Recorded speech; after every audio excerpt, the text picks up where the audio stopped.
অসম চৰকাৰে কেবিনেটে এটা সিদ্ধান্ত লৈছে যে প্ৰাথমিক বিদ্যালয়ত প্ৰধান শিক্ষকৰ পদ সৃষ্টি কৰিব আৰু এইটো কেবিনেট সিদ্ধান্ত হৈছে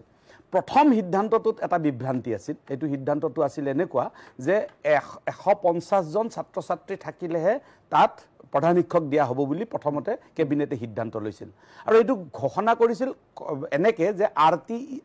আৰটি এক্টৰ আধাৰত কৈছিল কিন্তু আমি এইটো এনালাইসিস কৰি দেখুৱাই দিলো যে আৰটিই এক্টে প্ৰধান শিক্ষক নিযুক্তিৰ বাবে কত কোৱা নাই যে ছাত্ৰ ছাত্ৰীৰ সংখ্যা ইমান থাকিব লাগে কোনো কত কোৱা নাই তেতিয়া অসম চৰকাৰ মাননীয় মুখ্যমন্ত্ৰী ডাঙৰীয়া এই গোটেই বিষয়টোক অধ্যয়ন কৰাৰ পিছত তেখেত হৈমান হৈছে আৰু বৰ্তমান অসম চৰকাৰে 50 জন ছাত্ৰ ছাত্ৰী থকা সকলো বিদ্যালয়ত প্ৰধান শিক্ষকৰ পদ দিয়াৰ এটা সিদ্ধান্ত লৈছে আৰু ইতিমধ্যে ইমপ্লিমেন্ট হবৰ একদম হং অৱস্থাত আছে আমি আশা কৰিছো যে চৰকাৰখনৰ এই সদিচ্ছাটো আমি ভাল পাইছো আৰু এই সদিচ্ছাৰ কাৰণে ৰাজ্যখনৰ প্ৰাথমিক বিদ্যালয়সমূহে এটা মুৰব্বী পাবলৈ সক্ষম হ'ব কিন্তু ইয়াৰ সমান্তৰালভাৱে মই আন এটা কথা কৈছো যে অসমৰ সপ্তম দৰমহা আয়োগে অসমৰ প্ৰাথমিক বিদ্যালয়ৰ শিক্ষকসকলক 8700 টকাৰ এটা গ্ৰেড পে দিলে ভাৰতবৰ্ষৰ কোনো ৰাজ্যত এইটো নজিৰ নাই যে এবাৰ পোৱা দৰমহা কৰবাত কমি যায় আমাৰ অসমত সৰ্বানন্দ সোণোৱাল দেৱৰ মুখ্যমন্ত্ৰীত্বৰ কালত এনেকুৱা এটা নজিৰ কৰিলে 17 মাহে লাভ কৰাৰ পিছত 8700 টকা আমাৰ শিক্ষকসকলৰ পৰা কাটি লৈ যোৱা হ'ল আৰু আজিলৈকে আমি বিভিন্ন ধৰণে আমি অসম চৰকাৰক কথাখিনি বুজাবলৈ চেষ্টা কৰিছো অসম চৰকাৰৰ কথাটো হ'ল যে এটো এটা ইন্টাৰমিডিয়েট পোষ্ট গতিকে আমি তাত আমি গ্ৰেজুৱেট পোষ্টৰ ইকুৱেল আমি গ্ৰেড পে দিব নোৱাৰো কিন্তু অত্যন্ত দুৰ্ভাগ্যৰ কথা এইটোৱে যে অসম চৰকাৰে কিন্তু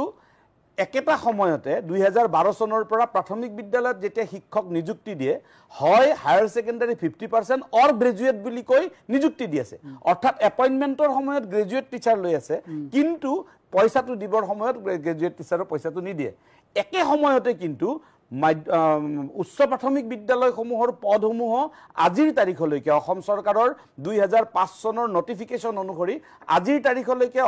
অসম চৰকাৰৰ অধীনৰ উচ্চ প্ৰাথমিক বিদ্যালয়ৰ পদসমূহ ইন্টাৰমিডিয়েট পোষ্ট তাতো এডভাৰটাইজৰ জৰিয়তে আপোনাৰ ডিগ্ৰী লাগে বুলি কৈ এপইন্টমেন্টৰ সময়ত ডিগ্ৰী ষ্টুডেন্ট লোৱা হৈছে বা শিক্ষক লোৱা হৈছে কিন্তু তাত আপোনাৰ 8700 টকা দি থকা হৈছে এলপি স্কুলৰ শিক্ষকসকলক বঞ্চিত কৰা হৈছে এটো এটা ঘোৰ অন্যায় আমি আপোনাৰ মঞ্চৰ জৰিয়তে এই কথাখিনিও অৱগত কৰিলো লগত মই এটা কথা ক'ব খুজিছো এই যেটো আমি কলেজ বা হাই স্কুল এই বিলাক কথা যিখিনি আমি পাতিছো এটা ডাঙৰ গেপ এটা আছে প্ৰাথমিক বিদ্যালয়ত কি হৈ আছে এই কথাটো হাই স্কুলৰ শিক্ষকে নাজানে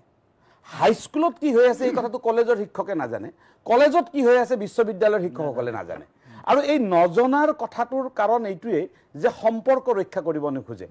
অখিল ৰঞ্জন দত্ত ডাঙৰীয়া আমাৰ মাজত আছে মই ৰাজহুৱাকে কৈছো তেখেত গুৱাহাটী বিশ্ববিদ্যালয়ৰ সভাপতি হৈ থাকোতে